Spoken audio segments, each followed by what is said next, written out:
เกิดเหตุระทึกทานผู้ชม FC แฟนคลับน้ำปลาไหลหลากฝนตกพายุแห้งเฮ็ดให้น้ำไหลท่วมถนนมีรถคันหนึ่งพยายามบืนออกจากภูตัวนี้ให้ได้สุดท้ายไปบ่รอดต้องได้โง่หัว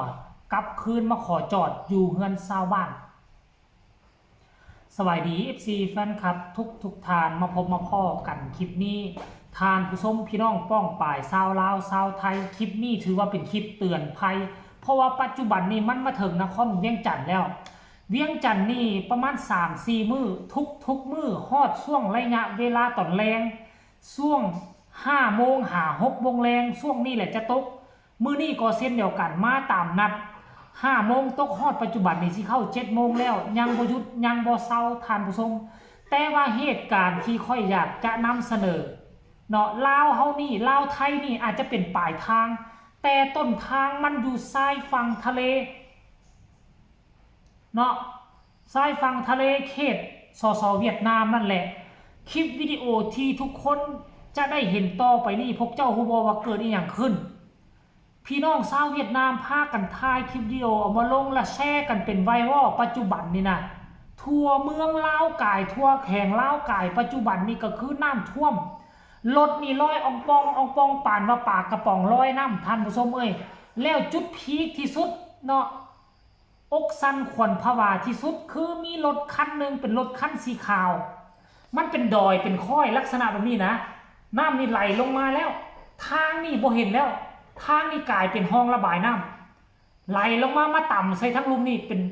เป็นคลื่นอยู่เนี่ยรถคันสีขาวรถเก่งน้อยนะพยายามฝืนขึ้นไปขั้นกรณีว่าบ่มีน้ำมานี่ก็บ่เป็นยังก็ขึ้นไปตามปกติแต่น้ำมาหลายนะน้ำน่าจะเพียงหัวเข่ารถต่ำบืนขึ้นไปใกล้สิฮอดแล้วน้ำตีกับพื้นมาเนาะน้ำตีขึ้นมาเป็นขึ้นพัวรถขึ้นบ่ไหวทานผู้ชมเอ้ยคนที่อยู่เฮือนข้างทางห้องวิกวักโวยวายบอกว่าหยุดก่อนพอก่อนรถคันนั้นพยายามประมาณ3 ครั้งบ่รอดทุกคนเลยบ่รอดจำเป็นต้องได้ฟื้นฮักเข้ามาจอดเฮือนประชาชนอยู่ทางข้างนั่นแต่ว่าเฮือนประชาชนน่ะน้ำก็เริ่มท่วมสูงขึ้นป้า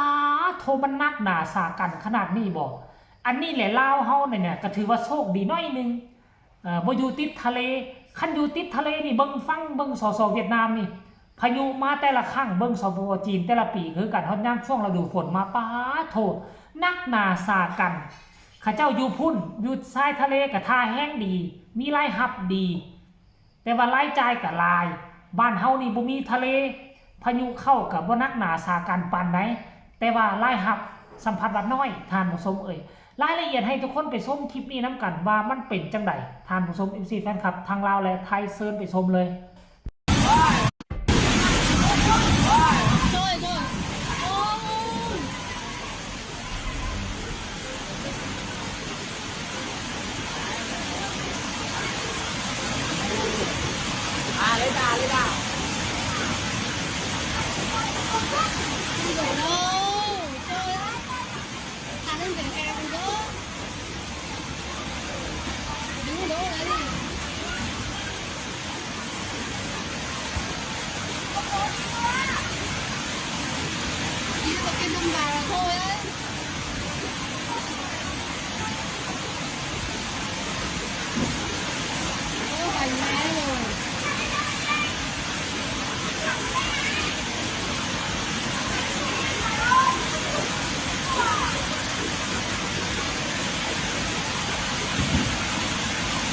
quay lại đi xong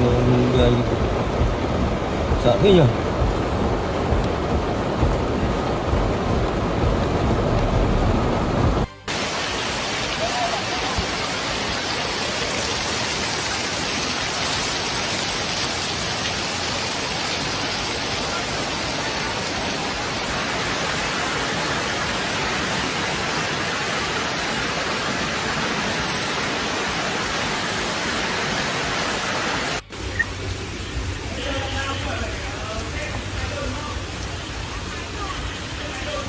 Bây giờ xe đang lỗi như thế thì đẩy được,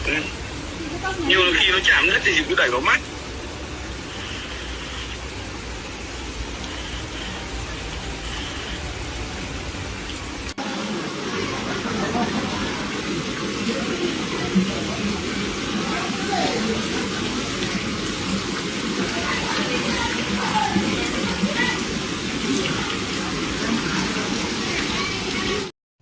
นบ่มาเบิ่งทั้งลาวและไทยว่านักหน่วงยังบ่สู้จีนบ่สู้เวียดนามช่วงฤดูฝนแต่ละปีเนาะท่านผู้ชมอันนี้คือเกิดขึ้นน่าจะเป็นมื้อนี้วันที่3มื้อนี้เลยสดๆฮ้อนๆอยู่ทั้งเวียดนามเลยสมพอดอกบ้านค่อยนี่สัตว์เข้ามาความ2ชั่วโมงยังบ่หยุดป่านนี้ท่านผู้ชมพี่น้องป้องปราวชาวลาวและชาวไทยพากันส่งกำลังใจให้กับพี่น้องชาวเวียดนามเด้อตอนนี้ก็เจ้ากำลังเจอศึกหนักเห็นรถคันสีแดงบ่ทุกคนลอยอองบองน้ำเพียงรถคือสิเป็นรถไฟฟ้าบ่มันคือว่าลอยขึ้นมาเจ้าของมันลอยแล้วเจ้าของก็ไปดึงรถกลับขึ้นมาเฮือนตัวเองมึงแม่ขั้นกรณีว่าเป็นรถน้ำมันนี่ท่านผู้ชมค่อยคิดว่ามันน่าจะจมไปแล้วได้น่าจะจมเฮ้ยมันมาถึงขนาดนี้ได้จังได๋สมัยตอนค่อยเป็นเด็กน้อยน่ะประมาณ20ปีหลังบ่ค่อยมีว่าเรื่องราวน้ำท่วมนักหนาสากันแบบนี้น่ะและประเทศลาวก็บ่เคยได้ยินว่าน้ำท่วมดินเซาะเจือนบ่เคยได้ยินแต่ว่าเป็นอย่างปัจจุบันนี่2025-26นี่2-3 ปีนี่เป็นอย่างขึ้นนักหนาสากันหลายคนก็ตั้งคำถามแต่ว่ามันบ่มีคำตอบหรือจะเป็นเพราะว่าเขาบุกลุกขึ้นที่ป่าหลายบ่ขุดค้นบ่เงินบ่คำตัดไม้ทำลายป่าหลายบ่เวลาฝนตกมามันจึงบ่มีต้นไม้ดูดน้ำเอาไปป่าไว้มันก็เลยกลายเป็นน้ำเซาะเจือนตามถนนหนทางมาลุมเลยมันอาจจะเป็นแบบนี้บ่ทุกคนอันนี้ก็บ่เข้าใจเส้นเดียวกันหาคำตอบบ่ได้ก็ได้แต่วิงวอนภาวนาให้พี่น้องชาวเวียดนามให้อยู่รอดปลอดภัยแหละเมื่อกี้รถคันสีขาวคันบ่ลงมาน่ะคันฟืนขึ้นไปเติมคันน้ำมานักกว่าเก่านี่มันพัดไปตกใส่ห้วยหองคลองบึงออกมาบ่ได้ดับคารถใดทุกคนหัวอันตรายอีท่านผู้ชมเอาพี่น้องทั้งชาวลาวชาวไทยบ้านของพวกทางเป็นจังได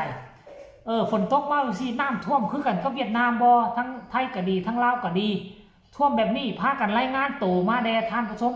คันว่าบ่ท่วมบ้านผู้ใดบ่ท่วมปลอดภัยก็ขอให้ปลอดภัยเมื่อฤดูฝนนี่อย่าสู้ไปหามันเด้อน้ำท่วมเด้อ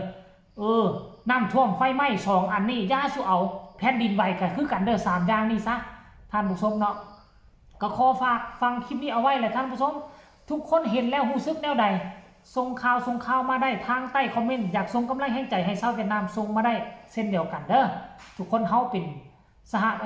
ประชาชาติอาเซียนคือกันอยู่ในบริเวณเดียวกันหั่นเฮาก็ต้องส่งกำลังใจนํกันส่งไปให้กันเวลาที่เฮาเกิดปัญหาเนาะท่านผู้ชมแล้วที่สำคัญฝากกดไลค์กดแชร์อย่ากดข้ามโฆษณาเบิ่งให้แหน่จักเล็กจักน้อยพอกันใหม่ในคลิปหน้ามีข่าวอีหยังพ้นเด่นจะหยิบนำมาเสนอเป็นการเตือนภัยคลิปนี้สบายดี